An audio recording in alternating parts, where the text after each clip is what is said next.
মা, মা, কোথায় তুমি? কে রে?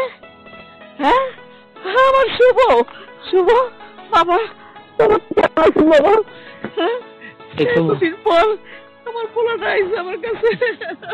মা, আমি খুবই ভালো আছি।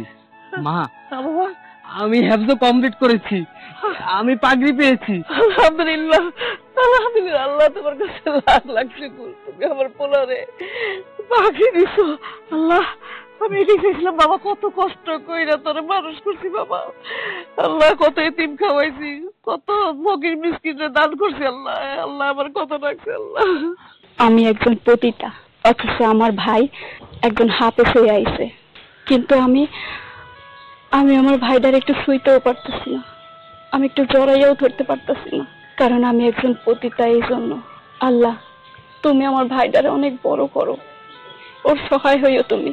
মা, তুমি নেক দিলে আল্লাহর কাছে দোয়া করেছিলে বলে আমি হেফজটা কমপ্লিট করতে পারছি। জানো মা, আমি এই কয়েকটা বছর তোমাকে অনেক মিস করেছি। আমি তোমাকে সবসময় মনে করতাম মা। আমি সবসময় ভাবতাম যে আমার মার স্বপ্ন আমার পূরণ করতে হবে, যত কষ্টই হোক। মা, আল্লাহর রহমতে আমি তোমার স্বপ্ন পূরণ করতে পারছি মা। যাক, আলহামদুলিল্লাহ, তুই যে আমার আশা পূরণ করছো, আল্লাহর কাছে শুকর গুজার আমি বাবা। আল্লাহ, তোর মতো অনেক সন্তান যে আমার পেটের জন্মগ্রহণ করছে, এটাই আমি শান্তি বাবা। তুই এক কাম কর, তুই জনে পাস করছো, তোর বাবার কবরটা একটু জিয়ারত করে আয়, তোর বাবার আত্মা শান্তি পাইবো। যাবো যা, আমি এখন আমি তোর খাওয়ান দাওয়ান রেডি করি। যা। আল্লাহ, আল্লাহ তোমার কাছে শুকর গুজার আমি, শুকর গুজার।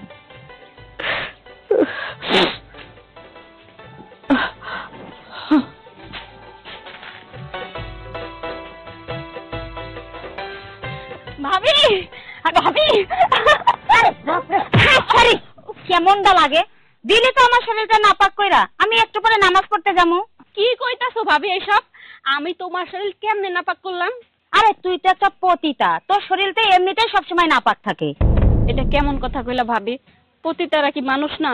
আর তাছাড়া আমি একটু তোমার জড়াই ধরছি খুশিতে, জানো আজকে আমি অনেক খুশি। তা কি এমন মহাভারত তুমি অশুদ্ধ করছো, নাকি রুমে 8-10টা পোলা পাইন ঢুকাইছো, ইনকাম বেশি হয়েছে এই জন্য বেশি খুশি হয়েছো? না ভাবি, আমার ছোট ভাই আছে না, আমার ছোট ভাই হাফেজ হয়েছে জানো, এই জন্য আমি অনেক বেশি খুশি।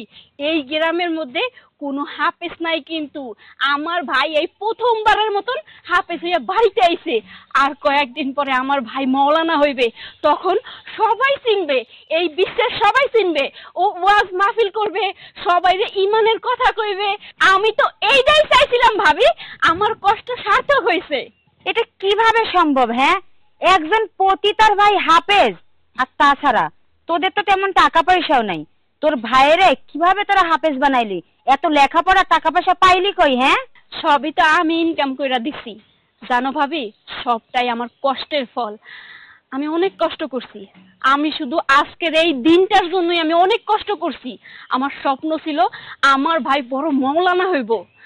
আমার বাপটা যখন মইরা গেল, তখন আমার ভাইটা খুব ছোট, আমি মোটামুটি অনেকটাই বড়।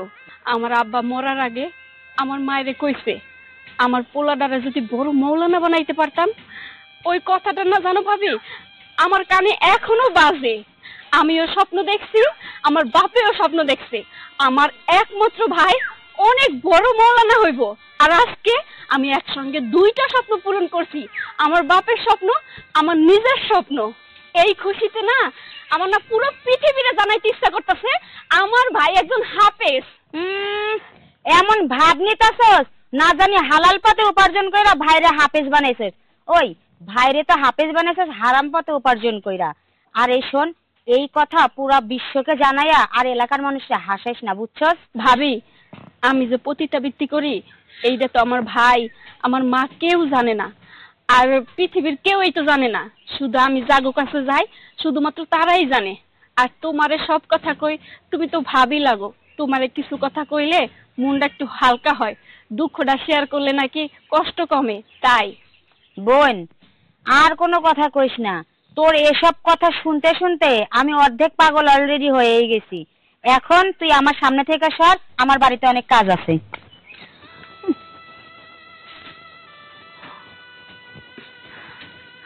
তুমি যাই কও ভাবি, আমি তো অনেক খুশি হয়েছি।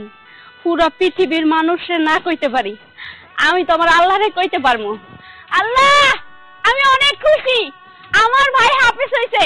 তোমার অনেক ধন্যবাদ, অনেক ধন্যবাদ।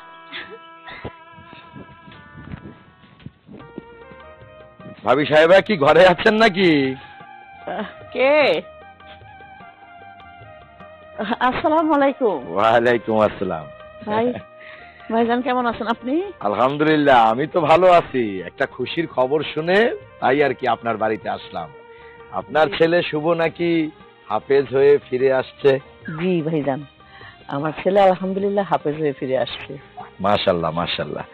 ভাবি সাহেব, আমি আসার উদ্দেশ্য হচ্ছে এই সুখবরটা শুনলাম, তাই আমি একটা নিয়ত করেছি, আপনার ছেলে শুভকে আমি নিয়ে যাব, একবেলা আমার বাড়িতে যে দুটো ডাল ভাত খাবে। জি ভাইজান, অবশ্যই নিয়ে যাবেন।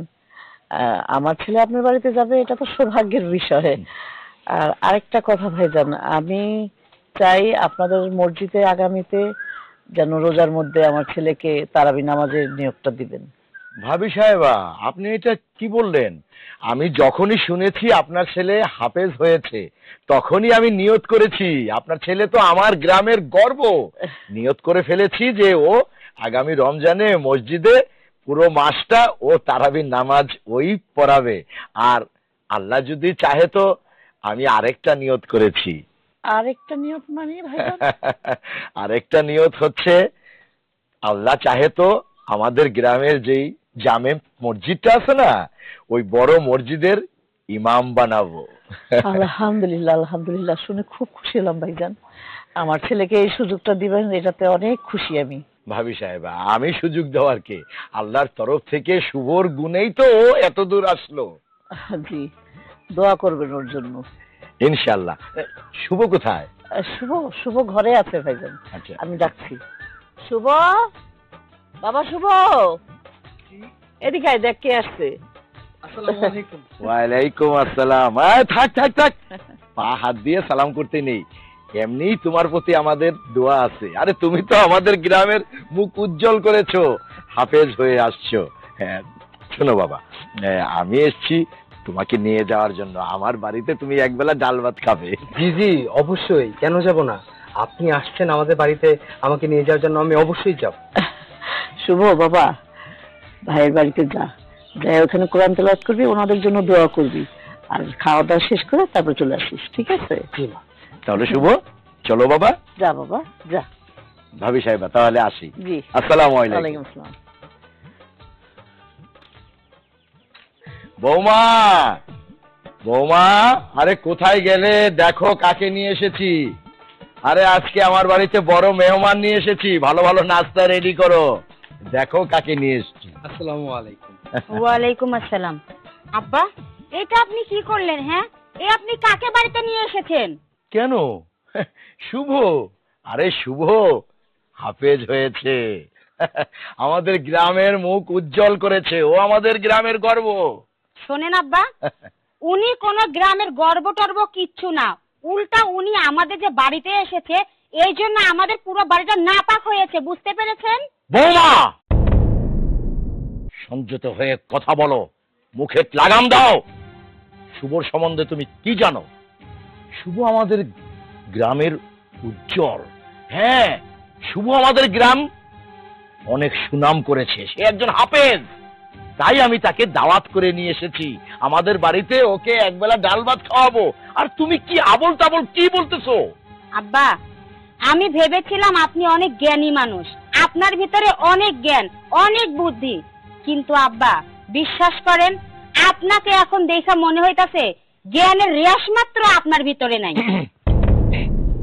বৌমা, তুমি কাকে কি বলছো? বাবা, আপনার ভিতরে কোনো জ্ঞান নেই, যদি কোনো জ্ঞান থাকতো তাহলে আপনি এই লোকটাকে আমাদের বাড়ির উঠানে নিয়ে আসতেন না। আপনি জানেন এই ছেলেটাকে? এই ছেলেটা একটা পতিতার ভাই। আস্তাগফিরুল্লাহ, নাউজুবিল্লাহ। বৌমা, তুমি কি বলছো? শুধু তাই না বাবা, এই ছেলেটা যে হাফেজ হয়েছে, তাও একটা পতিতার টাকা দিয়ে হাফেজ হয়েছে। শুভ, আমার বৌমা কি বলছে? শুভ, আমি তোমার মুখ থেকে শুনতে চাই, আমার বৌমা যা বলছে এগুলো কি সত্য? আমি তো কোনো কথার আগামাথা কিছুই বুঝতে পারতেছি না। উনি কি বলতেছে, আপনি কি বলতেছেন, আর আমি কেন প্রতিটা টাকাতে হাফিজ হতে যাব? আমি বিশ্বাস করি আমি কিচ্ছু জানি না এই সমস্ত সম্পর্কে। তুমি শুধু আমাকে এইটুকু বলো, তোমার বোন সম্বন্ধে আমার বৌমা যা বললো তা সত্যি না মিথ্যা? না, আমার বোনের এতটা নিচু কাজ করতে পারে না। উনি মিথ্যা কথা বলতেছে। এমন ভাবে কথা কইতাছেন মনে হয় আপনি কিছুই জানেন না। এই ঠিক আছে, আমি মিথ্যা কথা কইতাছি। আচ্ছা বা আপনি কোন তো উনাকে জিজ্ঞাসা করেন তো, উনি যে হাফেজ হইছে এত টাকা পয়সা কই পাইছে? উনাদের কি কোনো এত টাকা পয়সা আছে? কই থেকে আইছে এসব টাকা পয়সা? শুভ, আমার বৌমা তো ঠিক কথাটাই বলেছে। তোমাদের সংসারে দিন আনে দিন খায়, এটা তুমি জানি। এত টানাটানির সংসারে তোমাকে হাফেজ বানালো, এত টাকা তোমার মা কোথায় পেল বলো? উত্তর দাও। শুভ, চুপ করে থেকো না, আমি ধৈর্য রাখতে পারছি না, সত্যটা বলো। দেখুন, আপনাদের এই প্রশ্নের উত্তরটা এখন আমার জানা নেই। আমি যদি জানতাম অবশ্যই আমি বলে দিতাম, আর এই পরিস্থিতির সম্মুখীন হতাম না। ব্যাস, আমার সব বোঝা হয়ে গেছে। তাই তো বলি, যেদিন আমি শুনলাম যে তুমি হাফেজ হয়ে ফিরে এসেছো, তখনই আমি ভেবেছিলাম যে ওদের সংসারে এত টানাটানি থাকা সত্ত্বেও শুভ কিভাবে হাফেজ হয়। আজ সেটা প্রমাণ হয়ে গেল।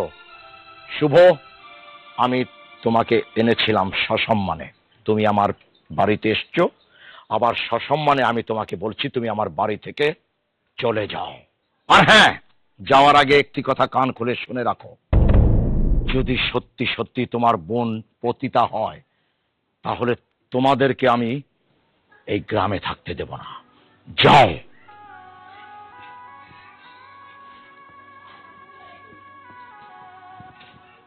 বৌমা, আচ্ছা তুমি এসব খবর কিভাবে জানলে? আরে বাবা, ওর বোন যে পতিতা, ওর সাথে মাঝে মাঝে আমার দেখাও হয় আর এসব ব্যাপারে কথাও হয়। আচ্ছা আচ্ছা আচ্ছা, তুমি ভেতরে যাও। ঠিক আছে বাবা। আস্তাগফিরুল্লাহ, নাউজুবিল্লাহ। আমার গ্রামে পতিতা বাস করে আর আমি নিজেই জানি না। আল্লাহ, ইয়া আল্লাহ।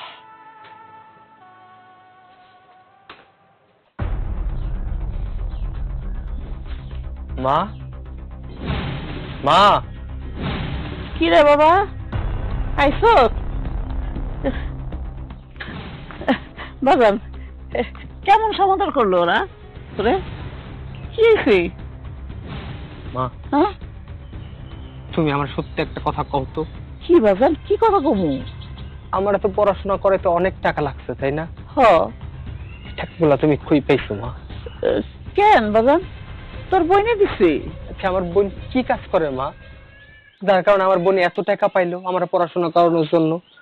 ও তো কইলো বাজান ও একটা ভালো চাকরি করে, বাড়িতে আসে না, ওখান থেকে এই টাকা পয়সা পাঠায় আমার জন্য। ওই টাকা দিয়েই তো তোর পড়াশোনা করাইছি বাজান।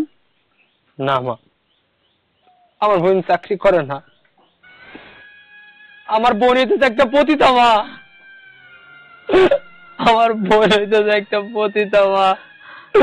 মা, তুমি জানো আমি মাদ্রাসার লগনাকে বাড়িতে যাওয়ার পর ওনার ছেলের বউ আমার কি কইছে, আমি নাকি পতিতার টাকা দিয়ে হাফেজ হইছি। কি দরকার ছিল আমার গায়ে পাঞ্জাবি ধরানোর? কি দরকার ছিল আমার হাফেজ বানানোর? হ্যাঁ, একটা পতিতার টাকা দিয়ে তোমরা আমার হাফেজ বানাইছো। আমি দিন রাত কত কষ্ট করছি তোমাকে কথা চিন্তা করে, তোমাকে স্বপ্ন পূরণের কথা চিন্তা করে আমি আমার সবকিছু মাটি দিছি, আর শেষ পর্যন্ত আমার বোন পতিত হয়ে গেছে আর আমি পতিতার ভাই হয়ে হাফেজ হয়েছি। এই মুখ মানুষের সামনে দেখানোর আগে তো মরে যাওয়া অনেক ভালো ছিল। এই কথা কইস না বাজান, এটা তোর কে কইছে? ওরা কইছে সে সব মিথ্যা কথা। আমার তো মনে হয় না সব মিথ্যা কথা কইছে বাজান। ঠিক আছে মা, এই সত্য আর মিথ্যার মাঝখানে যে আমি দাঁড়ায় রইছি না, আমার সামনে যে সত্য মিথ্যার দেওয়ালটা তৈরি হয়েছে না, এই দেওয়ালটা আমি ভাঙুম। আমার বোন কই? ওর লগে আমি দেখা করুম, ওর সাথে আমার বোঝাপড়া হইব। মা, ও কই? আমি শুনছি ফুলতলি একটা গ্রাম আছে, ওখানে থাকে আর কি।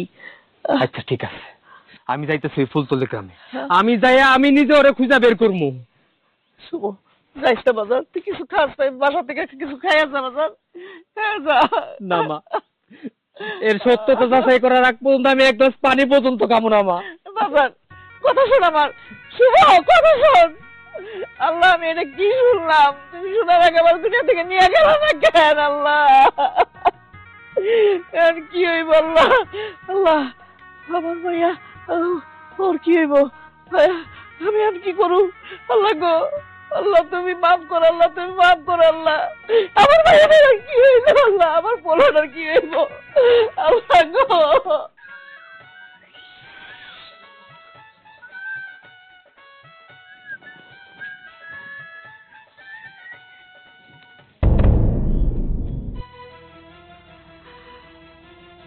আয় দাঁড়া, দিকাই দিকাই। আমার ভাবতে লজ্জা লাগতেছে যে এক মার পেটে আমরা দুজন জন্মগ্রহণ করছি। এই তুই কি ক্ষতি করছিলাম আমি?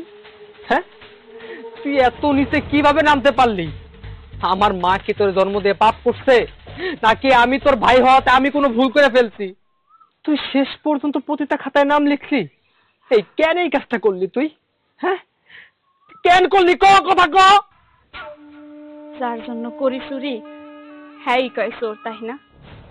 কেন করছি তুই জানোস না? তোর জন্য করছি, তোর জন্য। তোর পড়াশোনার খরচ চালানোর জন্য করছি, সংসার চালানোর জন্য করছি।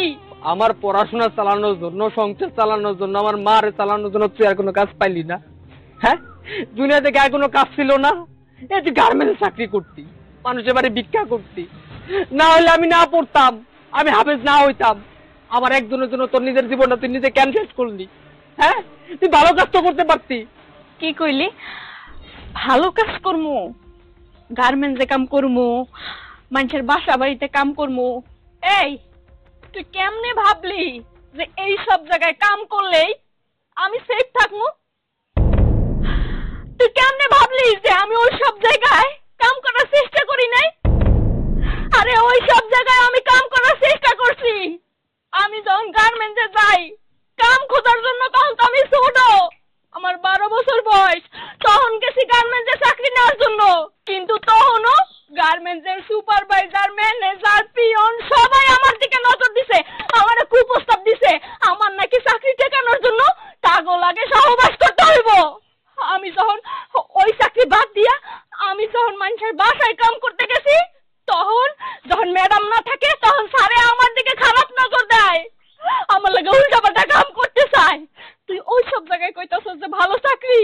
হ্যাঁ, ওই এই সমাজের কোন চাকরিটা আছে যে ভালো? ক আমারে। হ্যাঁ, ভালোভাবে কোনো মেয়েরা কাম করতে পারে? হ্যাঁ, প্রত্যেকটা সেক্টরে মেয়েরা লালসার শিকার হয়। আরে পুরুষ মানুষটা হইছে হিংস্র পশুর মতন, মেয়ে মানুষ দেখলেই ওরা ঝাঁপায়া পড়ে। আর তুই কইতাছস ভালো কাম করবো, তাই না? আরে যে বয়সে আমার পড়াশোনা করার কথা, সে বয়সে আমি তোর জন্য আমি কামের খোঁজে গেছি। কারণ আব্বার স্বপ্ন ছিল তোরে মৌলানা বানাইবো, আর আমার কাছে দায়িত্ব বহন করবে কেউ, এরকম কোনো মানুষ, এরকম কোনো গার্জিয়ান তো ছিল না। তাই আমি নিজে সমস্ত সুখ, সমস্ত স্বপ্ন বিসর্জন দিয়া আমি তোরে সুখী দেখতে চাইছি। আর সেই তুই আমার দিকে আঙুল তুলতাছস। হ্যাঁ, খুব কষ্ট দিলি ভাই। আমি তোর বোন, বড় বোনের বিন্দু পরিমাণ সম্মান দিলি না। কোথায় এতদিন পরে দেখা হইলো, তুই আমারে বুকে জড়াই নিয়ে কবি বোন কেমন আছস, তা না কইরা তুই আমার গালে থাপ্পড় দিলি। একটা বারও ভাবলি না বোন এই যে খারাপ পথে আইছে, কিসের জন্য আইছে? হ্যাঁ, একটা বারও জিজ্ঞেস করার প্রয়োজন মনে করলি না, শুধুমাত্র কাঠ গড়ায় দাঁড় করাই দিলি। বুঝতে পারছি আমি তো এই সমাজের কলঙ্ক, এই সমাজের কীট, নোংরা বস্তু, তাই না?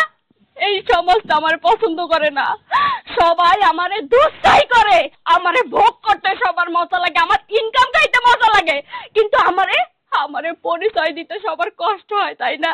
আচ্ছা ঠিক আছে, তোরা তো ভালো মানুষ, তুই তো হুজুর, তুই তো মৌলানা, সবাই তো ফেরেশতা, এই দুনিয়ার সবাই ফেরেশতা, আমি একমাত্র খারাপ। আমি খারাপ হয়েই থাকবো, আমার পরিচয় তোকে কারো দেওয়া বোন বোন বোন শোন বোন। আসসালামু আলাইকুম। ওয়ালাইকুম আসসালাম রহমাতুল্লাহ। ইমাম সাহেব আপনি কেমন আছেন? জি আলহামদুলিল্লাহ, আপনাদের দোয়ায় আর আল্লাহ তাআলার অশেষ রহমতে ভালোই আছি। আচ্ছা, আপনি আমাকে ডেকেছিলেন, কি কারণে ডেকেছিলেন একটু বলবেন কি প্লিজ? কি আর বলবো ইমাম সাহেব, আমরা তো এখন মান ইজ্জত নিয়ে এই গ্রামে থাকাই মুশকিল হয়ে যাচ্ছে। কি বলছেন, কি হয়েছে? হয়েছে কি ইমাম সাহেব, ওই যে শুভ আছে না, শুভ, হ্যাঁ হ্যাঁ, শুভর বোন নাকি পতিতা। তার মানে আমরা পতিতা নিয়ে এই সমাজে বাস করতেছি। আরো শুনলাম এই পতিতার ইনকামেই তার ভাই শুভ হাফেজ হয়েছে। এখন আপনিই বলুন, আপনিই এই মশলাটা আপনি দিবেন, আপনি সমাধান করবেন যে আমরা কি পাপের মধ্যে ডুবে আছি যে একটা পতিতা নিয়ে আমরা এই সমাজে বাস করতেছি। এ আমি কি শুনতেছি, আমাদের এই গ্রামে পতিতাও আছে? জি ইমাম সাহেব। আর শোনেন ইমাম সাহেব, আমরা একটা সিদ্ধান্ত নিয়ে নিছি, আমরা ওই পতিতাকে এবং ওই পতিতার ফ্যামিলিকে এই গ্রাম থেকে বহিষ্কার করতে চাই। আপনি একদম ঠিক বলেছেন, এইসব অনৈতিক কাজ আমাদের এই গ্রামে হতে দেওয়া যাবে না, ওনাদেরকে উচ্ছেদ করা উচিত। তবে হ্যাঁ, আমরা সবাই সরজমিনে গিয়ে সবকিছু দেখে শুনে তারপর সিদ্ধান্ত নেওয়া উচিত। ঠিক আছে, কারণ শত হলো আপনি আমাদের বড় মসজিদের ইমাম সাহেব, আপনি যখন একটা কথা বলেছেন সেটা তো আর আমি না রেখে পারি না। আচ্ছা ঠিক আছে, তাহলে আসুন যাই। চলুন চলুন।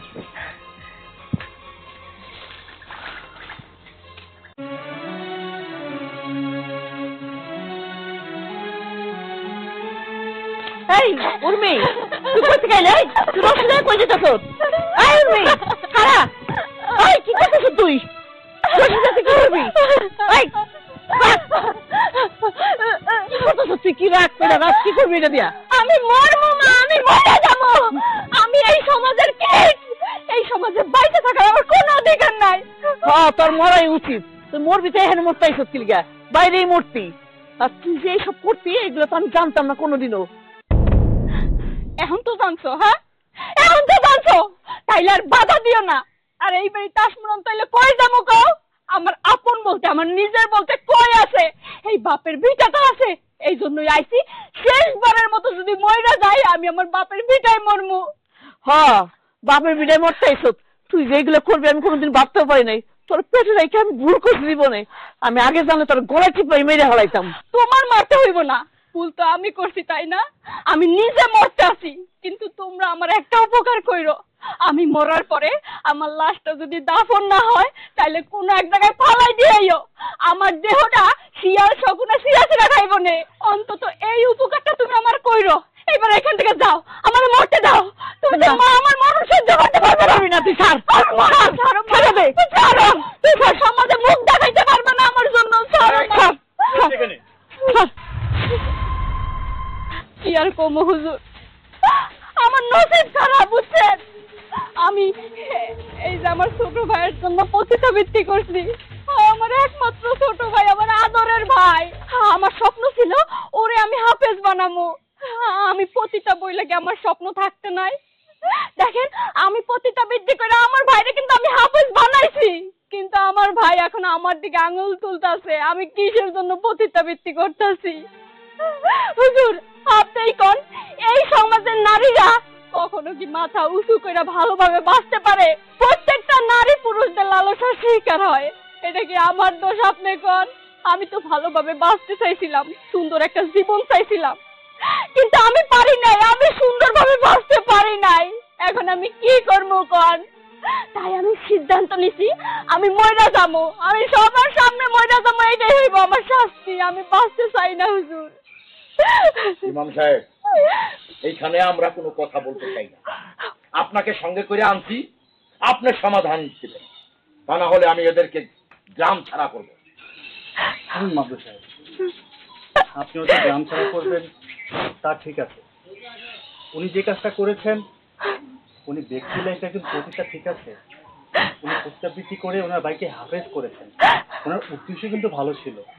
আমি স্বীকার করছি ওনার কর্মটা খারাপ। আল্লাহ তাআলা বলেছেন মৃত্যুর আগেও যদি আল্লাহ তাআলার কাছে তওবা করে, আল্লাহ তাআলার কাছে ক্ষমা চায়, আল্লাহ তাআলা ক্ষমা করে দেন। সে ভুল করেছে, সে স্বীকার করছে তার ভাইকে হাফেজ করেছে, তার উদ্দেশ্যটা কত মহৎ ছিল একবার ভেবে দেখেছেন? আমি মনে করি ওনার কর্মটা কিন্তু খারাপ, উনি যদি এই কর্ম ছেড়ে দিয়ে আল্লাহ তাআলাকে তওবা করেন, অবশ্যই আল্লাহ তাআলা তাকে সুন্দর জীবন দান করবেন। তাহলে এখন সমাধানটা কি? অবশ্যই সমাধান আছে। উনি যদি রাজি থাকেন আর উনি যদি তওবা করেন, আমরা ওনাকে তওবা করাবো। উনি বাকি জীবনটা পর্দার সহিত চলাফেরা করবেন, উনি আর পরিত্যাবৃত্তি করবেন না। ওনার ভাই তো হাফেজ হয়েছেন, এখন তো সংসারের দায়িত্ব ওনার ভাই নিতে পারবেন। ওনাকে দোষারোপ করে ওনার এই সুন্দর জীবনটাকে শেষ করে দেবেন না। বোন রে, তুই আমার জন্য এত ত্যাগ স্বীকার করছস, আর আমি শেষ পর্যন্ত কিনা তোরই ভুল বুঝলাম। আমি তোর গায়ে হাত পর্যন্ত তুলছি, তুই আমার ভালোর জন্য, আমার প্রতিষ্ঠিত করার জন্য, আমার মার স্বপ্ন পূরণ করার জন্য তুই তো নিজের শরীর বিক্রি করে হইলেও আমার হাফেজ বানাইছস। কই আমি তোর পাশে থাইকা তোর সহানুভূতি ছিল তা না কইরা আমি আর উল্টা তোরে ভুল বুঝলাম। বোন, আজকে থেকে তোর আর এই সমস্ত করতে হইব না। আমি তোর ভাই আছি না, আমি তোর ভাই হাফেজ হয়ে গেছি। এখন থেকে মার দায়িত্ব তোর দায়িত্ব আমার। আমার জন্য তোরা অনেক করছস, আমার একটু করার সুযোগ দে। আমি তোর গায়ে হাত তুলে ফেলছি, তুই আমার মাফ করে দিস। না ভাই, তুই ক্ষমা চাইতেছিস কে? তোর তো কোনো ভুল ছিল না, ভুল তো করছি আমি। তাই আমি তওবা কইরা ক্ষমা চামু আল্লাহর কাছে। মাফ করার দায়িত্ব তো আল্লাহর। আমিও চাই না, বিশ্বাস কর, এই পথে চলতে আমিও চাই না। একটা নারীর কাছে তার মূল্যবান সম্পদ হইছে তার ইজ্জত। এই ইজ্জত প্রতিদিন প্রতি রাত আমি মানুষকে বিলাই বেড়াই। এটা যে আমার কাছে কতটা কষ্টের, কতটা যন্ত্রণার, এটা একমাত্র আমি জানি। কিন্তু এখন তো আমার ভাই অনেক বড় হাফেজ হইছে, আমি আমি আর এই কাজ করবো না। আমি পর্দা করবো, আমি আল্লাহর পথে চলবো। যে কয়দিন বাঁচবো আমি আল্লাহর কাছে ক্ষমা চাবো। তোরাও আমারে ক্ষমা কইরা দে মা, তুমিও আমারে ক্ষমা কইরা দাও। মাগো, আমরা অন্যায় করছি, আসলে আমরা তোরে ভুল বুঝছি, তুই আমাকে মাফ করে দিস। তুই বড় মহতের কাজ করছ, আল্লাহ তোরে মাফ করে দিব। আলহামদুলিল্লাহ, তাহলে তো সব হয়েই গেল। আজকে আপনি তওবা করে দিনের পথে ফিরে আসবেন। আর শুভ ভাই, আমি তোমাকে বলছি, তোমার বোনের দায়িত্ব তোমার। এখন থেকে তোমার বোন যেন পাঁচ পর্দা করে চলাফেরা করে। ইনশাআল্লাহ। ইমাম সাহেব, পরিশেষে আমার একটা কথা আছে এবং একটা আবদারও আছে।